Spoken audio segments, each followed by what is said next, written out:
ये बाली का जाल है महाराज केसरी। मैं इसलिए शीघ्र ही आपको चेतावनी देने के लिए यहाँ पर चला आया कि आप बाली का निमंत्रण स्वीकार ना करें महाराज। महाराज, उसकी योजना है कि वो अपनी सभा में समस्त राजाओं को बुलाकर उन्हें कारागार में डाल देगा और फिर स्वयं को महानायक घोषित करके अपनी प्रभुता स्थापित कर देगा महाराज। मित्र ऋक्षराज, मेरे दुख एवं सुख के साथी हैं। वो मेरी विपत्ति में सदैव मेरी ढाल बनकर खड़े रहे। जब कालदेव मेरे प्राण हर कर ले गए थे तो वो मेरी एवं मेरे परिवार की सहायता के लिए दौड़े चले आए थे। आज उनके संकट का समाचार सुनकर मेरा हृदय द्रवित हो रहा है। कुछ भी हो, उनकी विपत्ति के समय पर उनकी सहायता के लिए मैं अवश्य जाऊंगा।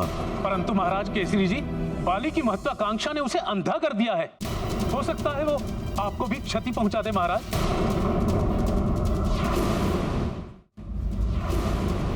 महाराज, बाली मेरे पुत्र के समान है। वो स्वयं मेरे पुत्र हनुमान के समान है। यदि पुत्र मार्ग भटक जाए तो उसे उचित अनुचित पथ का ज्ञात कराना हमारा कर्तव्य है। वो अवश्य मान जाएगा। वो मेरी बात मानकर अपने पिता ऋक्षराज को कारागृह से मुक्त कर देगा। नहीं महाराज, वाली के दम ने उसके विवेक को हर लिया है। वो किसी की कुछ नहीं सुनेगा। तब मुझे वाली से युद्ध करके अपने मित्र ऋक्षराज को मुक्त कराना ही होगा।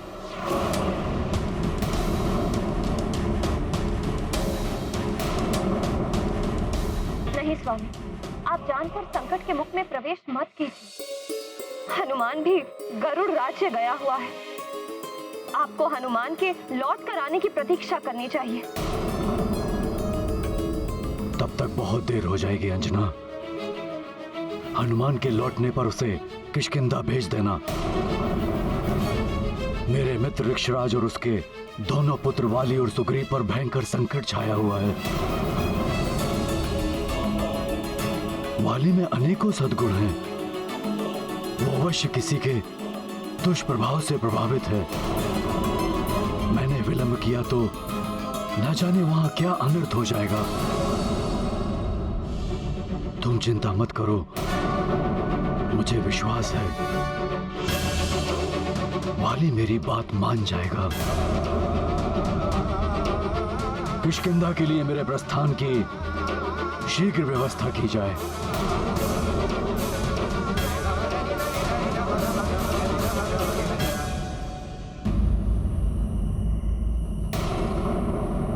भूषण समीप के वट वृक्ष तक गया था, अभी तक लौटा क्यों नहीं?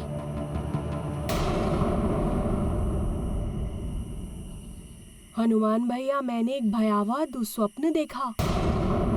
रक्तपात, जनसंहार, मृत सैनिकों से पटी रणभूमि, जिसकी कल्पना ही इतनी डरावनी है, वो प्रत्यक्ष में कितना भयावह होता होगा।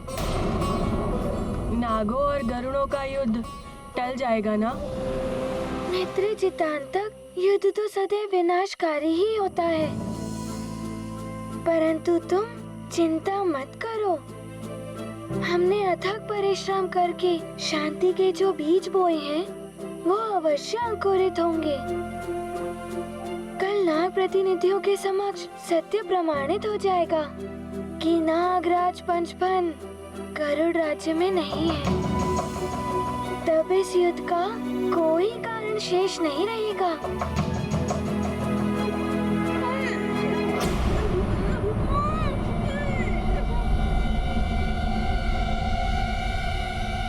ये कैसी ध्वनि थी? तुम्हें नहीं सुनाई दी?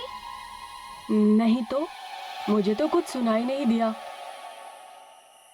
ये ध्वनि मेरा भ्रम था या किसी भावी अनिष्ट का संकेत?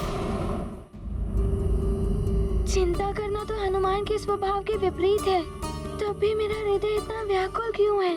आपने तो मुझे आश्वस्त कर दिया हनुमान भैया, और स्वयं इतने अधीर हो रहे हैं। मैं भूल भूषण को लेकर आशंकित हूँ। बाहर जाकर देखता हूँ वो कहाँ रह गया। रुकिए हनुमान भैया, मैं भी आपके साथ चलता हूँ।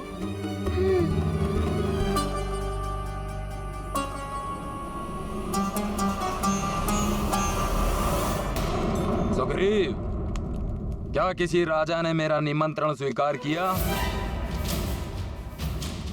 अभी हमें किसी का उत्तर प्राप्त नहीं हुआ है।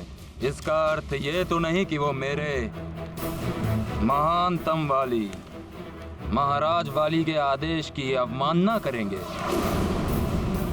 कोई बात नहीं, वे स्वेच्छा से नहीं आएंगे तो महानतम वाली उन्हें बलपूर्वक यहाँ ले आएगा। मित्रभूषण, कहाँ हो तुम?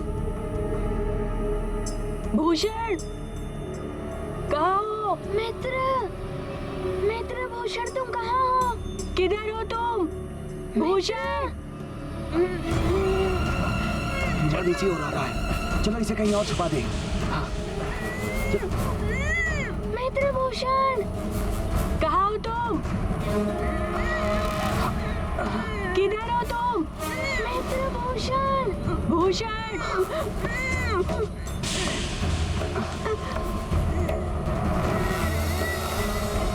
कहाँ हो तुम?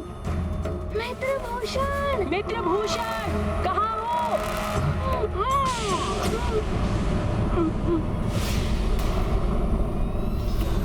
भैया हनुमान, आपको ये ध्वनि सुनाई दी?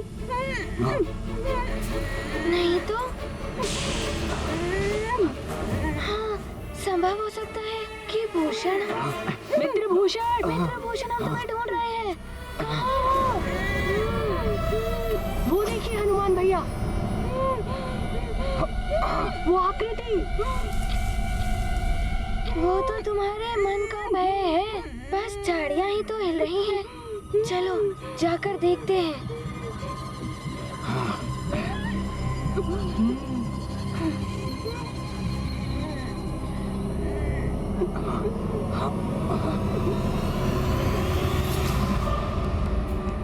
वहाँ पर तो कोई भी नहीं है।